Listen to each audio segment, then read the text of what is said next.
Diascofoot, miroir du football de la diaspora congolaise.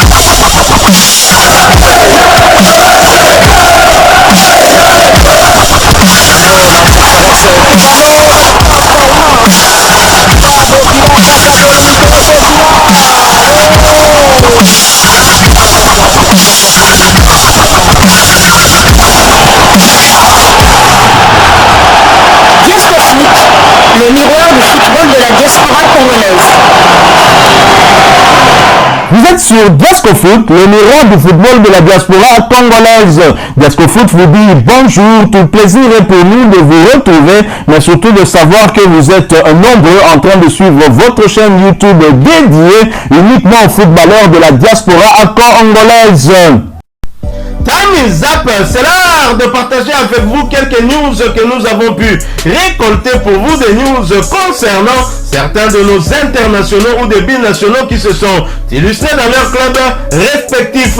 Et pour le numéro d'aujourd'hui, nous le débutons du côté de la Suisse où l'on jouait les barrages retour de qualification pour les phases de groupe de la Ligue des champions européenne.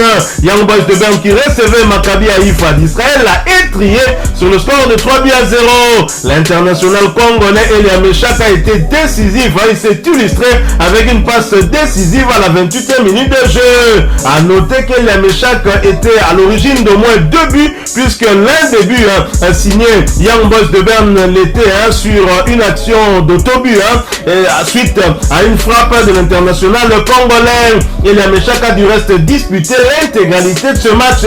Il s'agissait de sa 3e titularisation consécutive, portant ainsi à 465 minutes son temps de jeu sur les 673 minutes possibles. L'international congolais a participé à tous les 7 matchs avec son club avec à la clé une passe décisive délivrée. Et son équipe Young Boys de Berne est donc qualifiée pour les phases de groupe de la Ligue des champions européenne. Mais prochain rendez-vous pour Young Boys de Berne, ce sera pour le compte de la 5e journée de la Super League, championnat suisse de première division, et le déplacement sur le terrain de Servette de Genève le dimanche 3 septembre 2023 sous le coup de 13h15 heure de Kinshasa. Elia Meshak à la fin de cette rencontre qui a opposé son équipe, le Young Boys de Berne, à Maccabi Haïfa, ancienne équipe de l'international congolais Dylan Batumbisika, qui dans l'entretemps a rejoint la France en Ligue 2 du côté de l'AS Saint-Etienne. Elia Meshak, je le disais, s'est exprimé dans une interview qu'il a accordée aux journalistes après cette rencontre. Je vous propose de l'écouter. Nous nous retrouvons pour la suite de ce sujet. Diascofoot, le miroir du football de la diaspora congolaise. Troisième fois en Ligue des Champions, quel sentiment vous habite tout simplement?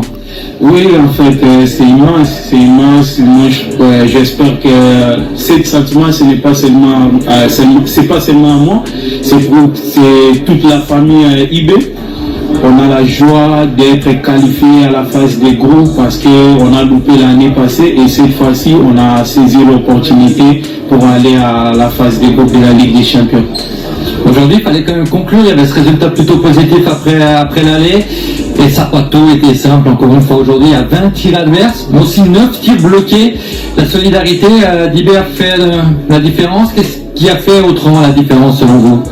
Ce qui a fait la différence aujourd'hui, pour moi, je peux dire, on a joué avec la mentalité solide.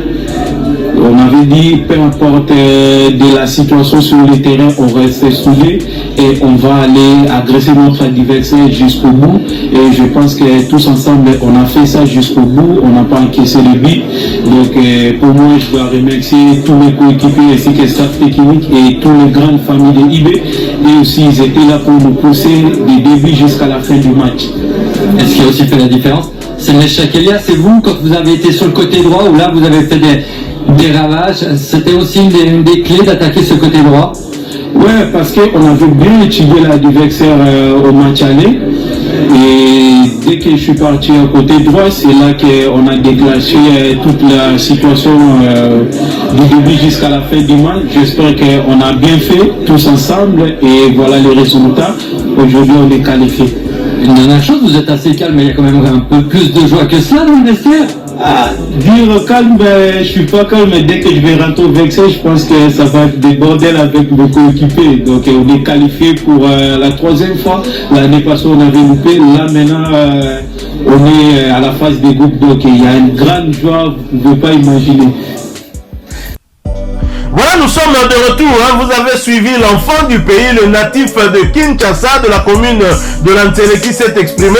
Et Liamecha qui a surpris plus d'un sportif congolais par sa manière de s'exprimer. C'est tellement rare de voir des joueurs venant du pays, surtout Kinshasa, aller en Europe et s'exprimer plus ou moins à son aise comme il le fait. En tout cas, félicitations à l'international congolais qui, je le rappelle, fait partie des 27 convoqués de Sébastien Desabre pour le match de la 6e et dernière journée des éliminatoires de la CAN Côte d'Ivoire 2023, et ce match qui va opposer le Léopard au Crocodile du Nil soudanais le 9 septembre prochain. Nous quittons la Suisse, nous allons cette fois du côté du Portugal, toujours pour le compte des barrages retour des qualifications pour les phases de groupe de la Ligue des champions européenne. Braga qui se déplaçait sur le terrain de Panathinaikos en Grèce l'a battu sur le score de 0 buts contre 1. Simon Banza n'a pas débuté ce match, il a néanmoins fait son entrée en jeu à la 88e minute de jeu, portant ainsi à 81 minutes son temps de jeu sur les 591 minutes possibles.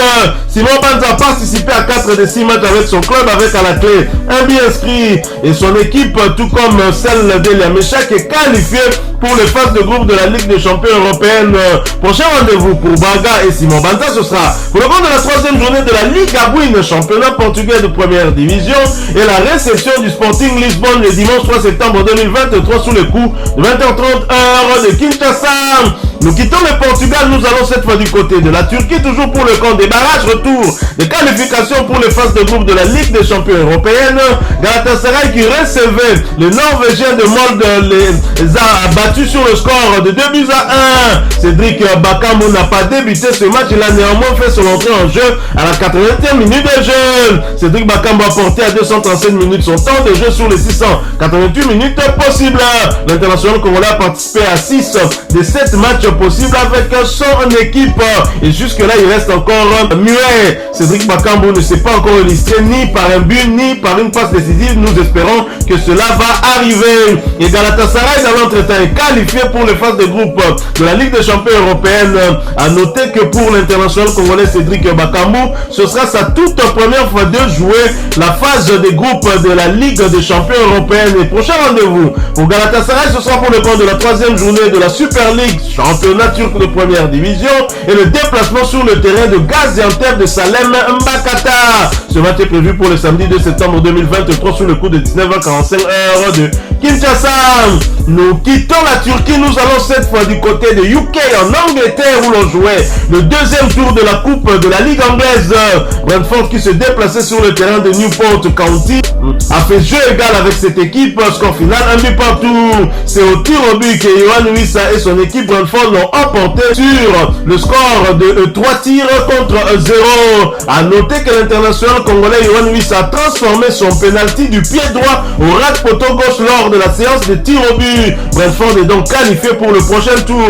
Et pourtant Yohan Wissa n'avait pas été titularisé, il a fait son entrée en jeu à la 62e minute de jeu, portant à 285 minutes son temps de jeu sur les 391 minutes possibles. L'international congolais a participé à tous les 4 matchs avec son club, avec à la clé 2 buts inscrits. Prochain rendez-vous pour Brentford et Yohan Wissa, ce sera pour le compte de la 4e journée de la Première Ligue, championnat anglais de première division, et la réception de Bournemouth le samedi 2 septembre 2023 sous le coup de 15h heure de Kinshasa.